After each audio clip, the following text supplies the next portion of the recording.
with everything I have to be the best that I can possibly be, better than I was yesterday, better than people thought I could be, better than I thought I could be, then claim.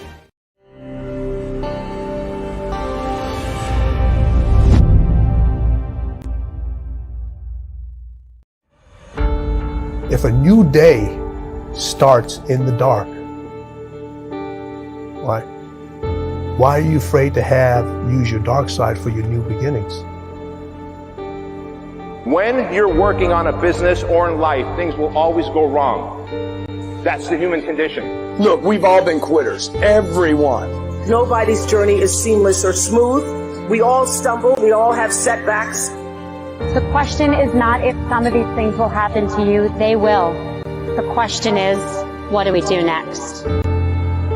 The only way that you're going to be able to push past the mountain of obstacles that is going to try to stop you is to have maniacal focus, to know exactly what you want, to have clarity of purpose, to have a crystal clear vision in your mind of what you're trying to accomplish, something that you could tell anybody in a single sentence. When you have that and you stare at it all day and you think about exactly how you're going to make it happen and you tie your identity to it, then you've got a chance.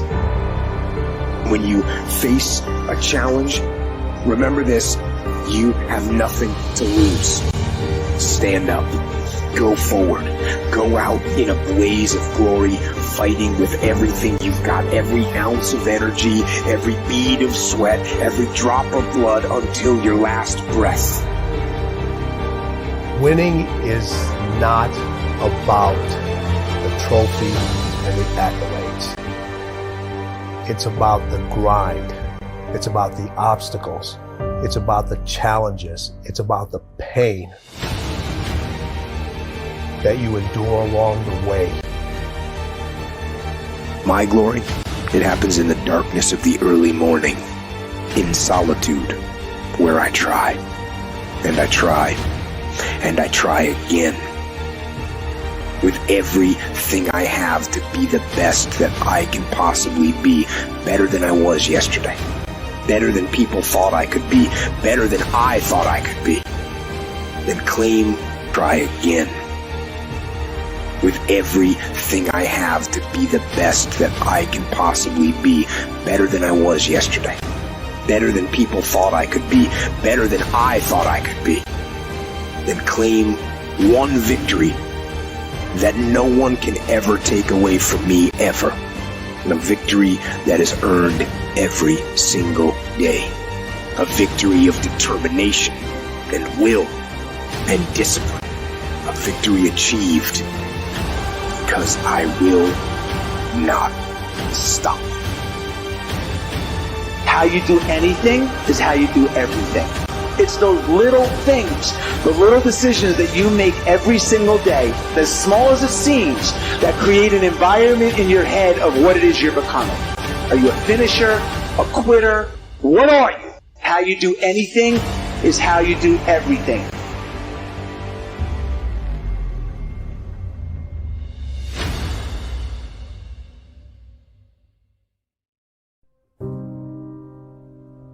I've got a little topic now called the 4 major lessons in life to learn. Life and business is like the changing seasons. You cannot change the seasons.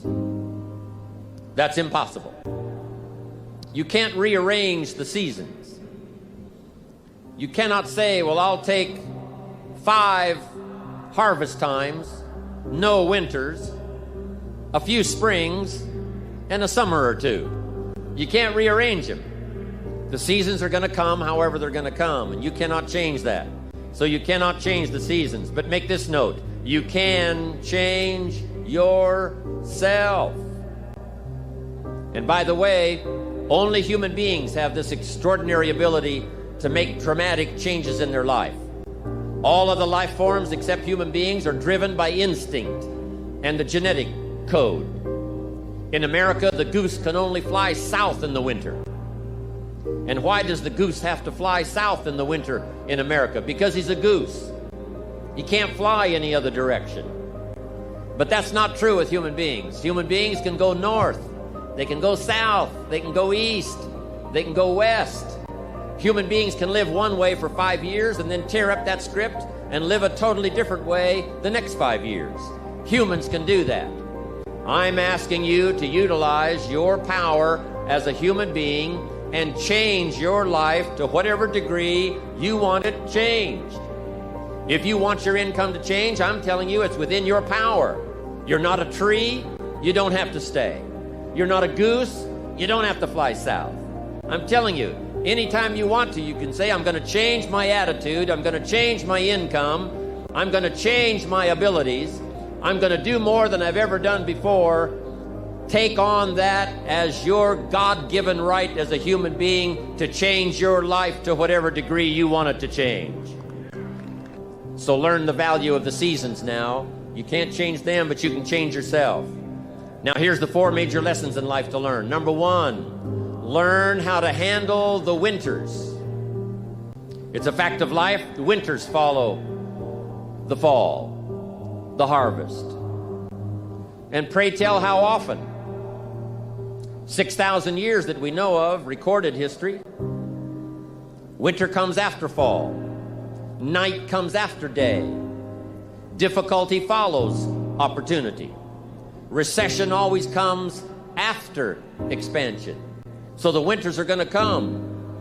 The winter of sickness, the winter of disappointment, the winter of devastation, social winters, economic winters, personal winters when your heart is smashed in 1,000 pieces and the nights are unusually long. It's simply called wintertime.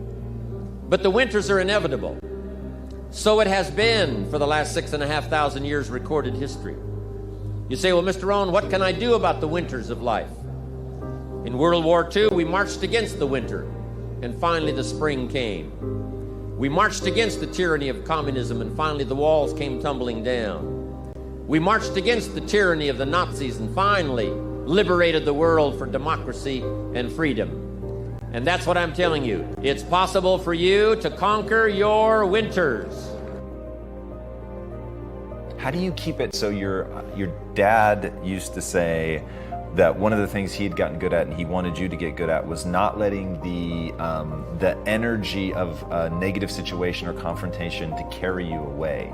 So how do people in that moment of failure, which is usually really embarrassing, and like when you're failing, like all the talk in the world, if you're caught up in the energy, it sucks so much, people just want to turn and run in the opposite direction. So how did you learn not to get caught up in that energy? We're people, and we feel how people feel, meaning it hurts when people say bad things about us. It doesn't feel good when people don't believe in you. My dad always told me, if something ever doesn't go the way that you've planned and you find yourself in that situation, don't panic. The most important thing you can do is stay calm, stay present. And I've always sort of likened, I can't remember which, I think it was a Vietnam War film or some other film that I was watching one time. And this sergeant stood right up in the middle of this battle. And bullets are hitting branches and knocking trees down. You can hear him zipping by. And he stands up and he says, hey, go over there, move up. You need to watch right over there. And the presence amidst all the chaos and destruction and calamity was what saved all of their lives. And I think that presence of mind and that being able to be calm, that you've laid a plan out, you've done what you've done that got you to this point. If something comes up that you didn't expect or that you didn't know was going to come, your plan's not bad. It got you to where you are. Right now you have to deal with what's in front of you. That doesn't mean run away. It doesn't mean stop and don't do anything. It means deal with it. Deal with what's in front of you. Move through it, move around it, move over it, move under it, but keep moving forward. Rectify the situation, regroup, and go. Because your legacy is every life you've touched.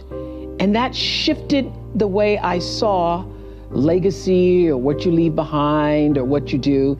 Because Maya was explaining to me that, you know, over all the years of watching your show, everybody who decided that they were going to go back to school or lose weight or no longer hit their children or get out of a bad marriage, all of those people who have seen and experienced your voice. And the same thing with everybody here.